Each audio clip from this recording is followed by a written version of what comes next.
തങ്കളം കാക്കനാട് നാലുവരിപ്പാതയുടെ നിർമ്മാണം അനിശ്ചിതാവസ്ഥയിൽ.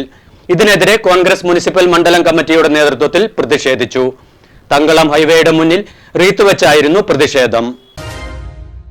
കാലങ്ങളായി മുടങ്ങിക്കിടക്കുന്ന തങ്കളം കാക്കനാട് നാലുവരിപ്പാതയുടെ അനിശ്ചിതാവസ്ഥയ്ക്കെതിരെ കോൺഗ്രസ് മുനിസിപ്പൽ മണ്ഡലം കമ്മിറ്റിയുടെ നേതൃത്വത്തിൽ തങ്കളം ഹൈവേയുടെ മുന്നിൽ റീത്തുവച്ചു പ്രതിഷേധിച്ചു. മണ്ഡലം പ്രസിഡന്റ് PR അജി അധ്യക്ഷനായി. മുൻ നഗരസഭാ ചെയർമാൻ KP ബാബു ഉദ്ഘാടനം ചെയ്തു. ഇപ്പോൾ 8 വർഷവും ഒരു MLA അധികാരത്തിൽ വന്നു. ഈ റോഡിന്റെ പ്രാധാന്യം എന്ന് പറയുന്നത് തങ്കളത്ത് നിന്ന് കോതമംഗലം നിയോജക മണ്ഡലത്തിലെ 7 കിലോമീറ്റർ, മറ്റു 3 നിയോജക മണ്ഡലങ്ങളിലായി 27 കിലോമീറ്റർ മാത്രം ദൂരമാണ് തങ്കളം കാക്കനാട് റോഡിനുള്ളത്. അവിടെ നിന്ന് 8 കിലോമീറ്റർ ചെന്നാൽ പാലാരിവട്ടം. അപ്പോൾ കോതമംഗലത്ത് നിന്ന് 35 കിലോമീറ്റർ യാത്ര ചെയ്താൽ നമ്മൾ എറണാകുളത്ത് എത്തുകയാണ്. അതാണ് ഈ റോഡിന്റെ ഏറ്റവും വലിയ പ്രസക്തി.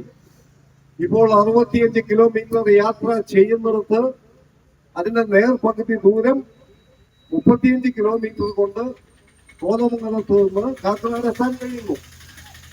മറ്റൊരു പ്രത്യേകത, ഇത് 4 വരി പാത സ്ട്രെയിറ്റ് റോഡ് ആയതുകൊണ്ട് 30 മിനിറ്റ് പോലും എറണാകുളത്ത് എത്താൻ വേണ്ട. രാവിലെ കോതമംഗലത്ത് എറണാകുളത്ത് പോയി കാര്യം നടത്തി ഉച്ചയ്ക്ക് വീട്ടിൽ വന്ന് ഊണ് കഴിഞ്ഞ് വീണ്ടും പോകാൻ കഴിയുന്ന വിധത്തിലേക്ക് 2 നഗരങ്ങൾ അടുക്കുന്നു എന്നുള്ളതാണ് കേരളത്തിൽ ഏറ്റവും പ്രത്യേകതയുള്ള ഈ റോഡിന്റെ ലക്ഷ്യം എന്ന് നാം മനസ്സിലാക്കണം. കോതമംഗലം നഗരം കൊച്ചി നഗരവുമായി ബന്ധപ്പെടുക, ഒരു 2 മണ്ഡലങ്ങൾ, 2 പ്രദേശങ്ങൾ, 2 പട്ടണങ്ങൾ ഇങ്ങനെ ഭൂശാസ്ത്രപരമായി അടുക്കുക എന്ന് പറയുന്നത് നമ്മൾ അധികം കേട്ടിട്ടില്ല.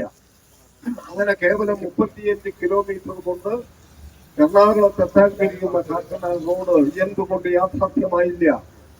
Shameer Panakkal, Babu Elias, PP Uduppan, Abu Moideen, Eby Abraham, Siju Abraham, Ali Padinjarachali, Jessy Saju, Bhanumathi Raju, PC George, Eldhose Keecheri, Noble Joseph, Saijan Chacko, MA Kareem, Seethi Muhammed, AG Anu, KSCB, Sathar Vattakkudi, MV Reji, Najeeb Rahman, Saleem Mangalappara, Nasar Vattekkadan, PA Badusha, PT Shibi, Shaimul Baby, Anil Raman Nair തുടങ്ങിയവർ നേതൃത്വം നൽകി.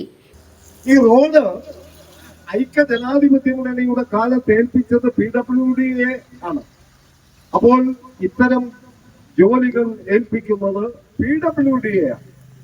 അന്ന് 255 കോടി രൂപയുടെ എസ്റ്റിമേറ്റിൽ ഈ റോഡ് ഗവൺമെന്റ് PWD ഏൽപ്പിക്കുകയാണ്. കേരളത്തിലെ ഇത്തരമുള്ള റോഡുകളുടെ നിർമ്മാണ പ്രവർത്തനങ്ങൾ പൂർത്തിയാക്കുന്നത് PWD ആണ്.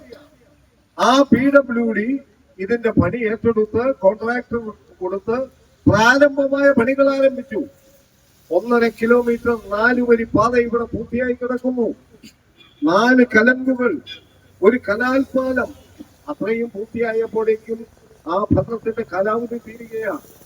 പിന്നീട് മറ്റൊരാൾ കോതമംഗലത്തിന്റെ നിയമസഭാ സാമാജികനായി അദ്ദേഹത്തോട് എന്താണ് ചോദിക്കുന്നത് എന്നറിയില്ല, ഏത് വാക്കാണ് ഉപയോഗിക്കേണ്ടത് നമുക്ക് മനസ്സിലാവുന്നില്ല.